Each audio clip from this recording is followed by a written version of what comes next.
4. So there's 3 of me, 3 of us who are civil intervention officers, and then we have the civil interventions manager, who is Jack Webb. So we'll build the applications, we will get the notices approved, and then we will take the orders to court and deal with a few bits which I'll go through later in the presentation that come after the order's made. So if we move on to the aims and objectives, kind of as to what we will learn today.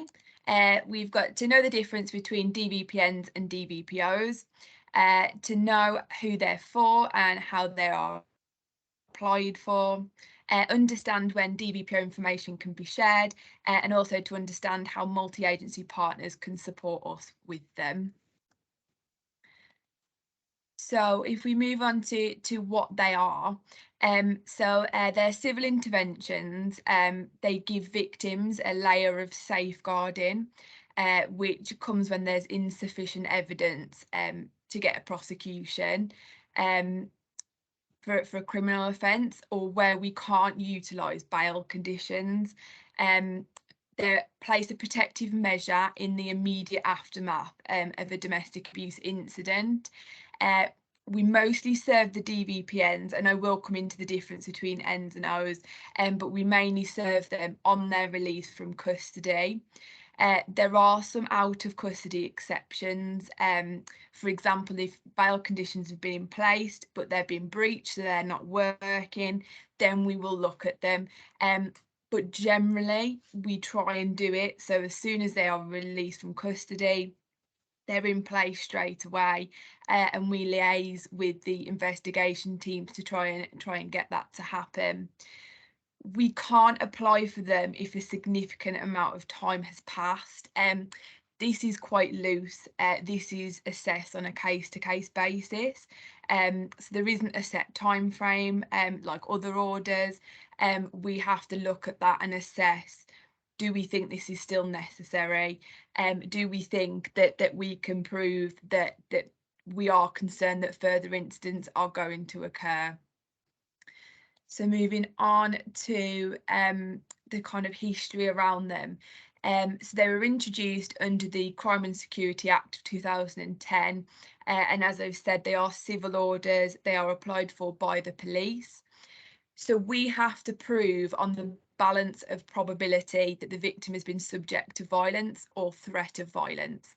So this is unlike a criminal conviction that requires evidence to prove beyond all reasonable doubt. So we ask investigators to look at their evidence when things are being no further actioned, and consider, yes, we don't have enough to prove beyond all reasonable doubt, but do we have enough on the balance of probability? And if we do have that, we can proceed. So we must convince the court essentially that it's more likely that the incident took place than it didn't take place. So we've got no undermining evidence, but we also must demonstrate that the DVPO is necessary to protect the victim from further acts or threats of violence. So we need to really look at the bigger picture with this part of the test. And look at all the things surrounding the incident. So we may look at history, we may look at their living arrangements and think, would this order be helpful in preventing further action? Moving on, the differences between the DVPNs and DVPOs. So essentially, the DVPN is for a 24-hour period only. So this protects the victim in the period while it's waiting to go to court. So it must be heard in court within 48 hours. So that covers that period of time. So the DVPN just requires an authorisation from a superintendent or above, so that it's approved, authorised by the police and served by police. So us as a team will build that bundle to present to the superintendent or above, and get their authorisation. It's then granted, they're served with a notice of hearing and the notice itself, to state this is what you must follow, these are the conditions you must follow for the next 48 hours, until you go to court, and then it'll change to the DVPO if granted.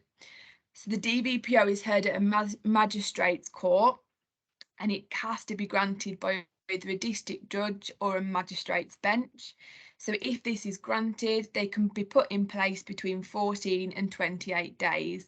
We always apply for the full 28 days. It's ultimately up to the district judge or the bench, but we will always put together the full length. Sometimes they might put it down to 14 days, but most of the time we tend to get the full 28 days if it's granted.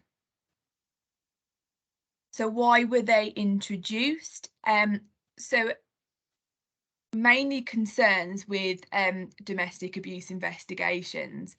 I'm sure everybody knows that policing is very different in domestic abuse incidents than other areas of investigation. For example, what we like to use is in a burglary, the victim probably doesn't know the perpetrator. They just want their items back. They want justice for people coming into their homes. So they are more likely than not to support a prosecution. They'll give us information that they have. However, we all know victims of domestic abuse, they may not wish to support a prosecution for a number of reasons. They have a close relationship with the perpetrator, they could be in fear of them, so they are worried about repercussions of supporting. We can, of course, go victimless, so we can pursue a charge without the victim's support, but of course we have to have other evidence to back that up. That can often be quite difficult. These incidents often happen behind closed doors where we may not have CCTV or witnesses. We don't need victim support either for a DVPN or a DVPO. We obviously listen, we take them into account, but we don't need them to consent to it. We often find that when we speak to victims, or our safeguarding team speak to victims afterwards, they don't want to be the ones that have applied for an order or applied for that to happen, and they quite welcome sometimes it being put in place by police or by the court. It takes it off their shoulders, it takes it off them, and when they're in fear, that can often be very helpful for them. We always assess each individual case to weigh up the safest options there. So because we have difficulties with the investigations within, it's just something to create some form of safeguarding when we can't get victims to speak with us, or we can't get a charge it'll layer. It provides a period of calm for all the parties involved, and it allows our safeguarding teams or other agencies to then get in contact in that time and try and help them without any interference from the perpetrator. So we will always try the criminal route first. That's the main thing. The investigators will always prioritise that first. This is essentially used as a last resort in most cases. So when we can't do anything else, unable to achieve a criminal sanction or enforcement. So as we've said, it will provide immediate protection for the victim for up to 28 days, and gives that period of calm. So moving on to who then... Nicola, we've got a question. Once it's expired, can it be issued again or extended? No, so we tend to, it has to be immediately after an incident has taken place. So after the 28 days, we wouldn't then be able to apply on the same incident. If a new incident has happened, then we can apply for another separate one, but we can't extend the one that exists. What we do try and do is during that period is really speak to the victims as to whether they want something more long-term, so non-molestation orders, and point them in the right direction to them. It is just a short-term intervention, essentially. So no, we can't extend, and if we apply for a new one, a new incident has to have taken place. And I guess the important thing to realise is if the incident takes place within that time period, then technically they've breached the order, haven't they? Absolutely, yeah. And we will come on to breaches, but yeah, that's absolutely correct. So we'd take it back. They'd be arrested for the breach, which I'll come on to shortly. Is there any other questions at this point? No? No, there's Perfect. nothing in the chat. So I'll, on average, how many DVPNs, DVPOs are issued each day by West Midlands Police? This varies. Some days we might not have any. This morning, for example, we've had 3. Sometimes we might have 1. But I'd say on average, anything between 2 and 5 or 6 every day we tend to have. Okay, Yeah, and but further to that question, is there anything that a victim can do to undo the notice, or can a perpetrator have the right to appeal? yeah, so they can, the victims can. We've had it, I think once in my time on this team, we have had a victim go back to magistrates court, so it all has to be done through the courts. So a victim can go to the court and say, I don't want this order in place. They will hear it, and then that's up to either the district judge or the magistrate bench to decide whether that's approved or not. But it's a very rare occurrence. We don't have that happen very often. What about a perpetrator? Do they have a right? They have a right to contest it on the day. So they can come to court, they can contest it with the solicitor, but once that order's in place, the order's in place at that point. I've never had a perpetrator try to do it later on. But no, I don't believe they can. Victims can, but I don't believe perpetrators can. They can be there on the day to contest, though. Okay, just a few more questions coming in now. So, are they served on the perpetrator when they have been arrested? So I think you've answered that, haven't you? In as much as the notice is served at the before they're released after Denise. arrest. Yeah. Yes. Denise, sorry, Correct, that was my yeah. question. I wanted to say haven't been arrested, so for non-crime. Sorry. Oh, sorry. Okay. No, it's me actually reading it wrong. So, are there occasions when it can be used when somebody hasn't been arrested? Yes, so we can't do it on non-crimes because we have to meet the criteria. So we've got the 2 tests that we have to meet. So it has to be that violence or threat of violence has taken place, and that it's needed to prevent further violence. So with a non-crime, we wouldn't want to see anything being crimed as a non-crime if threats of violence have taken place or if violence has taken place. So for a non-crime, we wouldn't do that. In relation to if they just haven't been arrested, we can do out of custody. So if the officer has decided not to arrest that person for whatever reason, we can still do them. We've done out of courts where they know there's not enough evidence to arrest, and because they won't be able to get a charge, and we've intervened at that point. But with non-crimes, no. If they've not been arrested for a criminal aspect, we wouldn't meet the threshold. 2 more questions. Does the victim get informed? Yeah, so we keep the victims informed all the way through. I'll touch on it slightly after, but they are informed all the way through the process, so beforehand. And in our applications, we always like to tell the superintendent for a DVPN and the judge or bench for a DVPO, we like to give the opinion of the victim as well. So we always get their opinions, what they think about it, and then inform them that they're in place afterwards. And can they be granted following the end of bail conditions? Yes, they can. Again, this is a difficult one to answer because it is very case by case. We can have them alongside bail conditions if we feel necessary. So if the bail conditions are breached, we can jump in and add those as well. But yes, if bail conditions have ended and the officers have still state that they have no further evidence and they've completed all lines of inquiry, but they still worry about the risk, we can absolutely intervene at that point.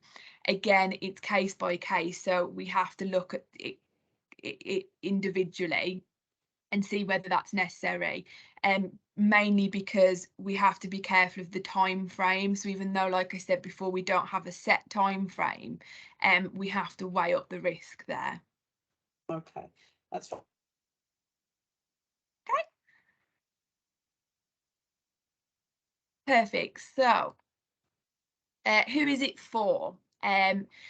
So although the new legislation states that the perpetrator of domestic abuse can be from 16 years old, in relation to domestic violence protection orders, it still has to be 18 years old. We believe this will be looked at in due course, but as we all know, new legislation procedures take a while to roll out across, so we still follow that. The victim, however, can be younger than that, so the victim can be from 16 years old. We can also apply for a DVPN or O for any relationship that's covered under the new DA definition that's gone out.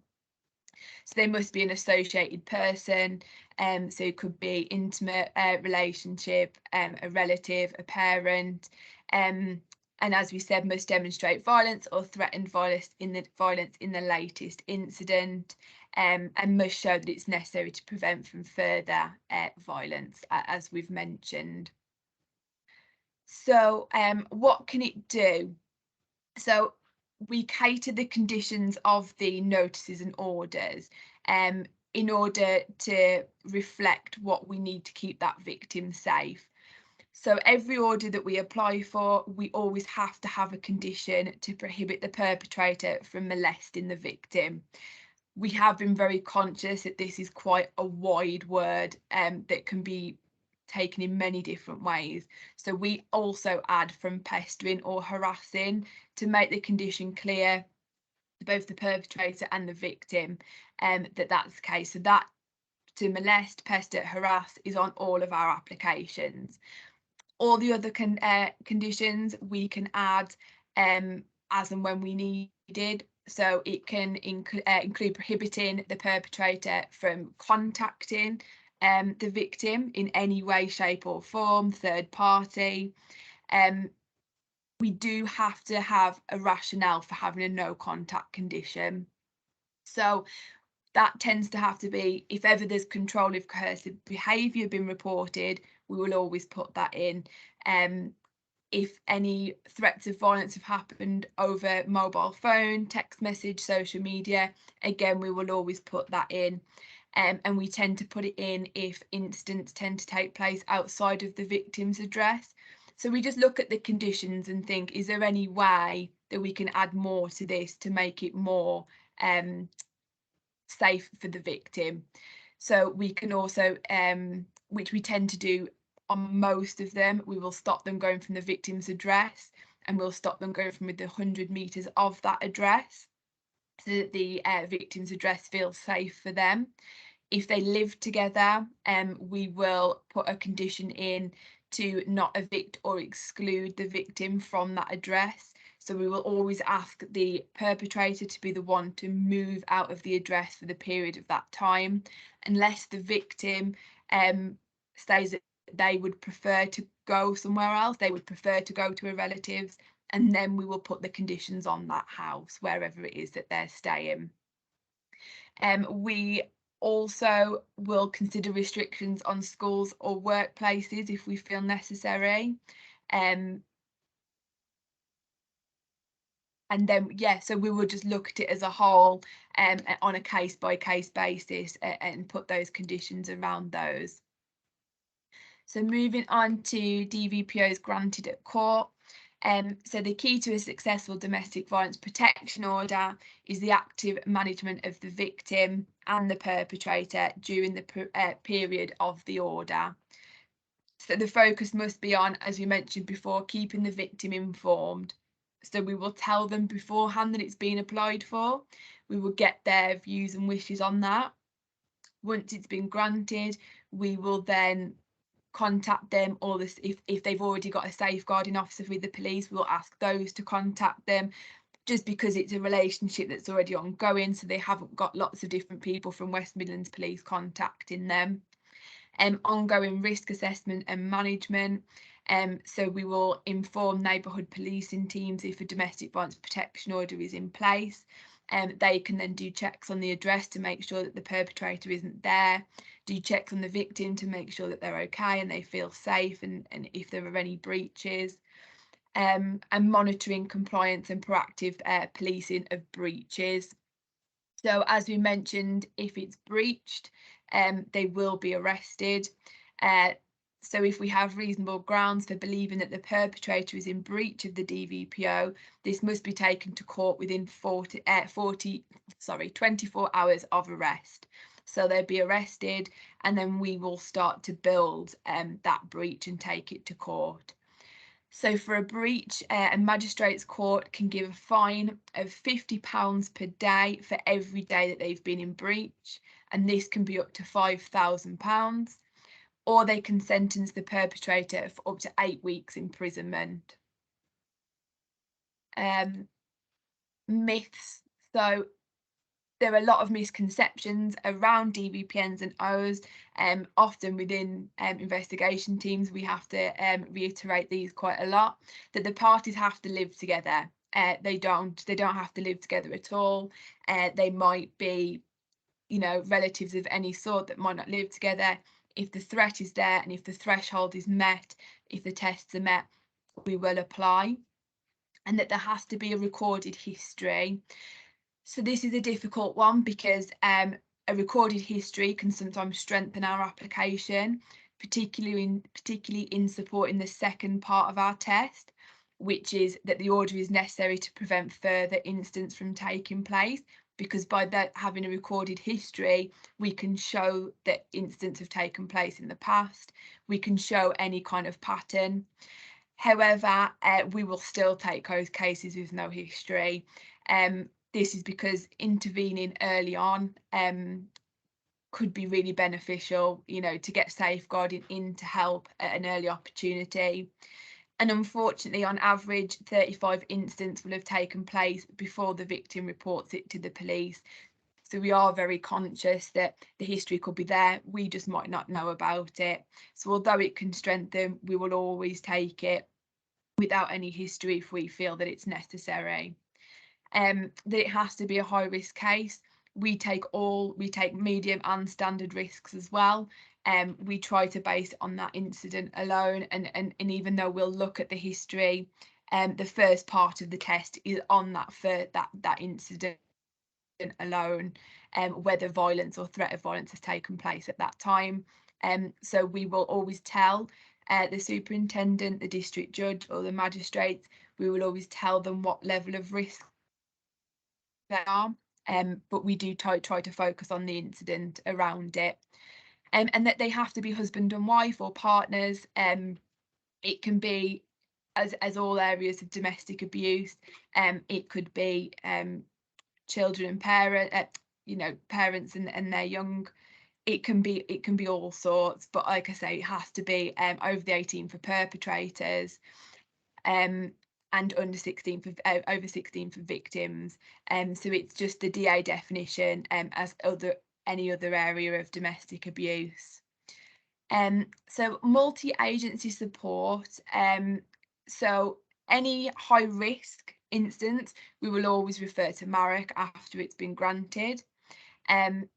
Also, if the victim has agreed when they've spoken with officers, when they've done their DARA, if they've agreed for their details to be shared for safeguarding purposes, we will always refer them to Women's Aid for support afterwards. And we have quite a close relationship with the lady over at Women's Aid that does this department, and she always lets us know what's going on there, and if she needs any more information from us, we can do that.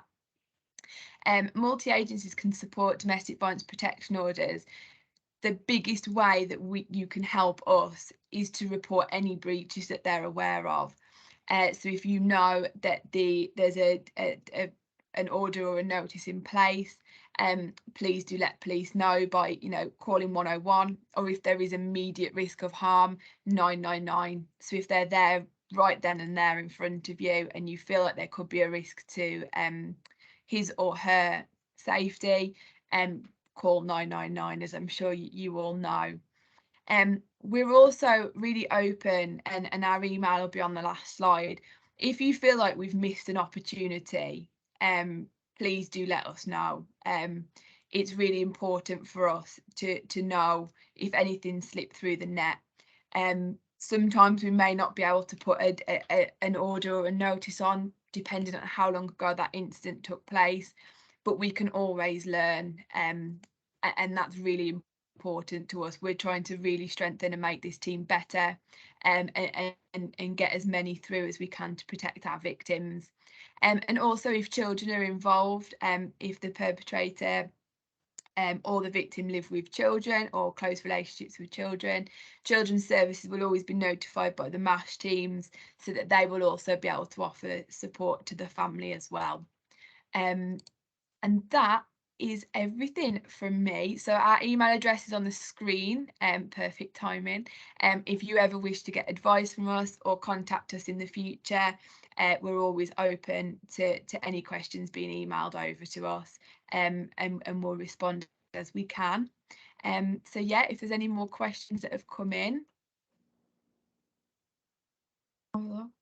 There's nothing there at the moment, Nikki, but I think the one thing that's really important is to think about, if somebody is, does know that somebody's breached an order, you need to know there and then, don't you?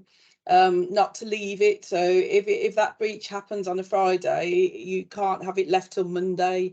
You need to be able to take the action as soon as possible, don't you? So it's really important. Yeah, absolutely. Yeah, and I think definitely if you've just left that person's home address and they're there, or if you know are in the housing that they live in and you've seen them go into the address, if we can arrest that person from the address, that's most of our job done.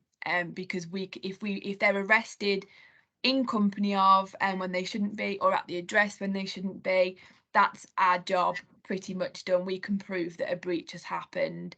But it is really important straight away, as soon as you know anything, to let us know, and then we can take action ASAP and protect our victims as soon as we can. That's lovely, thank you. Sherry's going to come on now, and I'm just going to put Sherry's slide up, and Sherry's going to help to see how this works in a case. So thank you, Sherry. Thank you. Hello, everybody. So what I'm about to present is a real case, a real live case that's still ongoing, that staff at SCH are currently working on. So in early January 2022, SCH Neighbourhood Services was contacted by a concerned neighbour about incidents that were occurring at one of our properties. The reports to us included arguing, shouting and screaming, which sounded like fighting coming from within the property, and was also spilling out into one of the communal areas where a glass door had been smashed. The SCH tenant of that property is a 39-year-old female, known to us and other professionals as a recovering drug user, living in a first floor flat in a block of 4, who's been a victim of domestic abuse several times and whose case was frequently heard at Marrick. The complainant reported that police were always at the property and removing the male partner, but said that they didn't really want to make reports to the police due to fear of reprisals, as this partner was not a very nice man. And then when other residents who lived in the block were contacted by our neighbourhood officer to see if they were being affected by the behaviour, they stated that they were, but they too were too scared to speak out due to the reputation of this partner of the tenant, who they knew to be a violent person. So the neighbourhood officer dealing with the case became the contact point for those in the block and fed all of the information being told to her through to the police, who had confirmed that there was a history of domestic abuse at the property, and both the SCH tenant and her partner were well known to them, and there had been a DVPO granted by the courts on the 3rd of January, so just a few days before, against this perpetrator of domestic abuse. On the 25th of January 2022, the case was heard at Marrick again on the back of all of this information being fed into the police. And following this Marrick meeting, a multi-agency professional meeting took place, which involved Solihull Community Housing, West Midlands Police, the IDFAs, Birmingham Solihull Women's Aid, Children's Services, and during this meeting it was established that the perpetrator was not an SCH tenant and didn't live in Solihull, but was a Birmingham City Council tenant and was known for a high level of abuse against this victim, including restraining her against her will and violent physical attacks. That there was a reluctance to contact the police by witnesses, and that as the perpetrator was known to be violent and a member of organised crime, and that there was a breach of the current DVPO in place given the continued complaints being made to SCH from the neighbours regarding the abuse that could be heard taking place at the property. So these breaches being reported to the police resulted in the police arresting the offender for the breach of the DVPO. And despite the victim retracting her statement and refusing to press charges, again because she was scared to be the one who was reporting him and taking any action against him, the perpetrator was fined and then was found in breach for a second time, where he was arrested and subsequently sentenced to 6 weeks in prison for this breach. It was established that the victim was in a reluctant relationship with the offender and was at high risk of harm from him, with him making threats of suicide and or murder if she left him or made a statement against him. So all the agencies involved made attempts to engage with the victim, but it was very difficult to do so due to the controlling behaviour that the partner had over her. As a tenant, the victim had built up quite a good rapport with the SCH officer and had divulged quite a lot of information about the relationship, which was duly passed on to the police. In March 2022, further reports made to SCH of domestic abuse occurring at the property, with the victim being assaulted once again. Following this, the offender was arrested for assault, but again, the victim refused to press charges due to threats of harm to her family members. The victim now states she's back smoking both crack, cocaine and heroin, which had been forced upon her by the perpetrator in order to control her. A further DVPO was granted on the back of information on the 29th of March, and as a result, the victim went off the radar again with no contact, which is quite often the way. And it was believed that she had been taken to the offender's flat in Birmingham to avoid reports being passed to SCH. This saw a 5th discussion at Marrock in 12 months.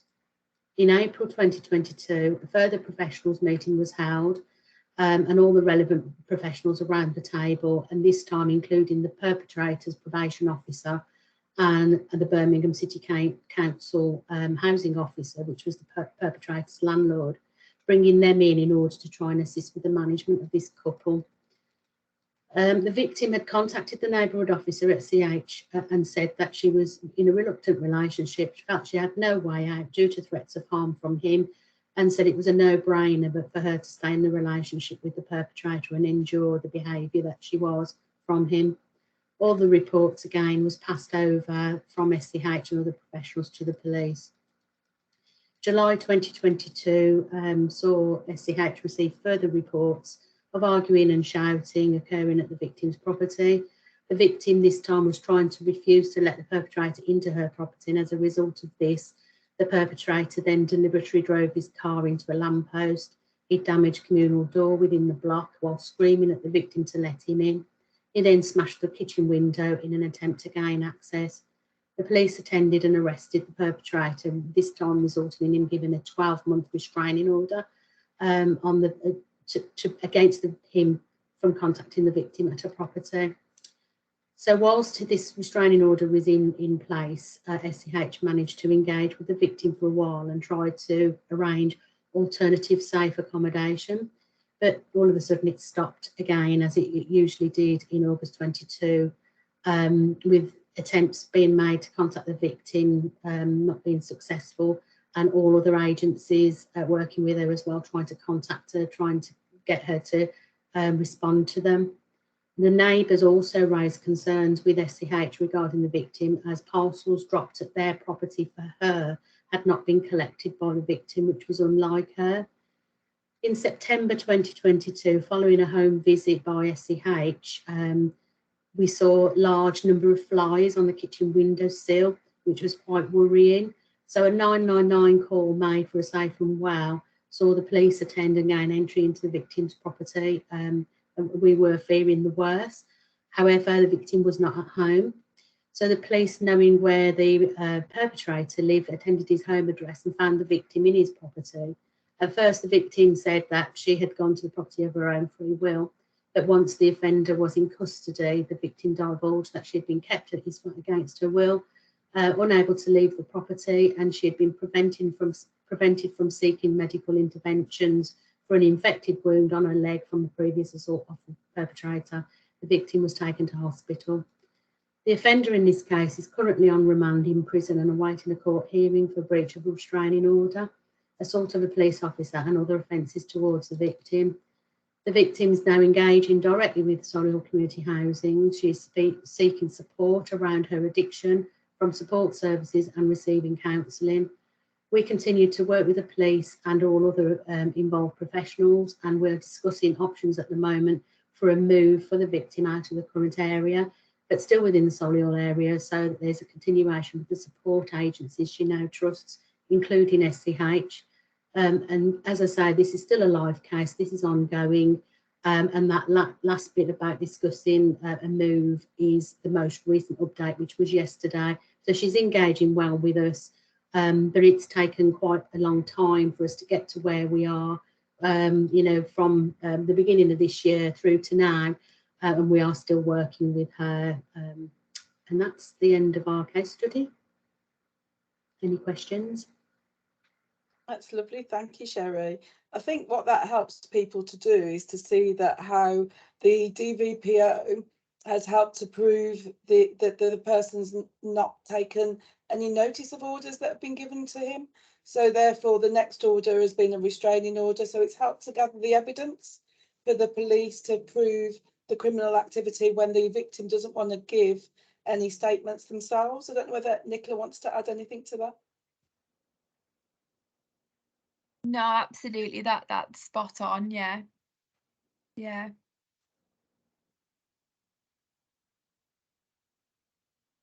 Okay, thank you. So are there any further questions from anybody? Feel free to pop your hand up and we'll take the questions.